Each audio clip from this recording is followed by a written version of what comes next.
मणि का उपाख्यान है। संत कहते हैं कि जिसके जीवन में कभी कोई कलंक लगा हो अथवा कलंक लगने वाला हो, वो व्यक्ति यदि इस कथा को श्रवण कर लेता है तो उसके जीवन का कलंक मिट जाता है, उसके जीवन में कोई कलंक नहीं रहता है। बड़ा सुंदर आख्यान है। आसीत् सत्राजितः सूर्यो भक्तस्य परम सखा प्रीतस्तस्मै मणिं प्रादात् सूर्यस्तुष्ट्यः समन्तकम्। एक सत्राजित नाम का राजा था। उसने सूर्य नारायण की आराधना करके सूर्य देव को प्रसन्न किया। सूर्य देव ने उसे एक मणि प्रदान करी जिसका नाम था समंतक मणि। और कैसी मणि? जो मणि रोजाना 8 भार सोना प्रकट करती थी। 8 भार सोना मतलब 80 क्विंटल सोना रोजाना प्रकट करने वाली मणि प्रदान करी। अब महाराज ऐसी दिव्य मणि प्राप्त करके सत्राजित तो बड़ा धन्य हुआ, लेकिन वह मणि ऐसे ही 80 क्विंटल सोना नहीं देती थी। उसकी रोज 8 घंटे सहस्त्रार्चन करना पड़ता था। 8 घंटे सहस्त्रार्चन जब करता था सत्राजित, तो वह 80 क्विंटल सोना प्रकट करता। ऐसी दिव्य वह मणि थी। तो महाराज एक दिन सत्राजित उस मणि को अपने कंठ में धारण करके और भगवान द्वारिकाधीश श्री कृष्ण से मिलने के लिए गया।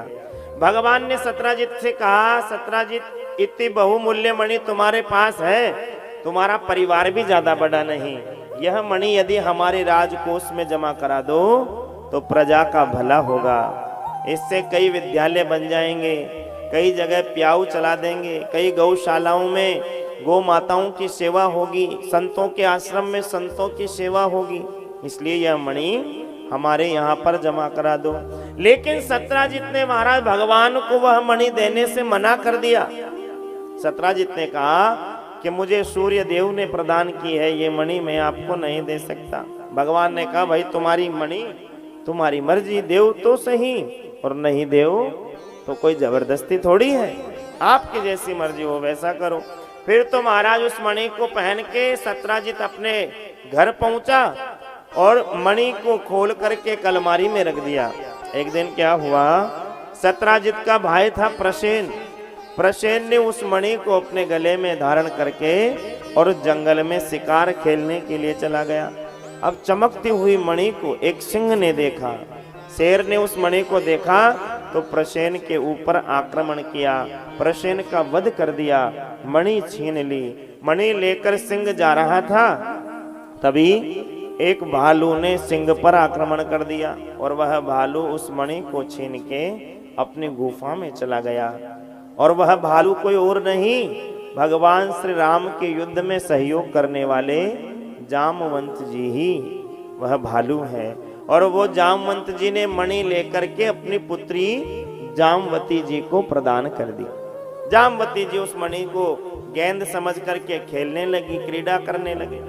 इधर महाराज सत्राजित ने द्वारिका में हल्ला मचा दिया, कन्हैया ने मणि मांगी थी, मैंने दी नहीं तो कन्हैया ने मेरे भाई को मार करके मणि चुरा ली, मणि छीन ली। भगवान को कलंक लग गया। भगवान ने सोचा, भाई हमें तो मणि के बारे में पता भी नहीं और ये हमारे बिना बात ही कलंक कैसे लग गया। अपने गुरुदेव से पूछा तो भगवान के गुरुजी ने भगवान से कहा कि तुमने अवश्य भाद्रपद की चतुर्थी का चंद्रमा देखा होगा। भादों की चौथ का जो चांद देखता है उसके जीवन में कलंक लग जाता है। भगवान उस कलंक को हटाने के लिए द्वारिका वासियों को लेकर के निकले। मार्ग में गए, प्रसेन मरा हुआ पड़ा था, एक सिंह के चरण चिन्ह दिखे। आगे बढ़े तो सिंह भी मरा हुआ था, एक भालू के चरण चिन्ह दिखे। और आगे बढ़े, एक गुफा में जाकर वह चरण चिन्ह लुप्त हो गए। भगवान गुफा में प्रवेश कर गए। चमकती हुई वह मणि जब भगवान ने देखी तो भगवान जैसे ही मणि को स्पर्श करने लगे, जामवती जोर से चिल्लाने लगी। जामवंत जी ने भगवान पर आक्रमण किया, दोनों में घमासान युद्ध छिड़ गया। 28 दिन तक युद्ध चलता रहा। और 28वें दिन भगवान ने ऐसा प्रहार किया कि जामवंत जी के चारों खाने चित्त हो गए, नस नस ढीली हो गई। जामवंत जी ने हाथ जोड़ लिए, इतना बल तो मेरे राम में ही हो सकता है, क्या आप मेरे राम हो? भगवान ने कहा कि हैं तो हम राम ही, लेकिन अभी श्याम बन करके आए हुए हैं। और अपनी सारी बाल लीला जामवंत जी को श्रवण कराई, फिर सारी बात बताई कि इस मणि के चक्कर में हमारे कलंक लगा है, आप ये मणि प्रदान कीजिए।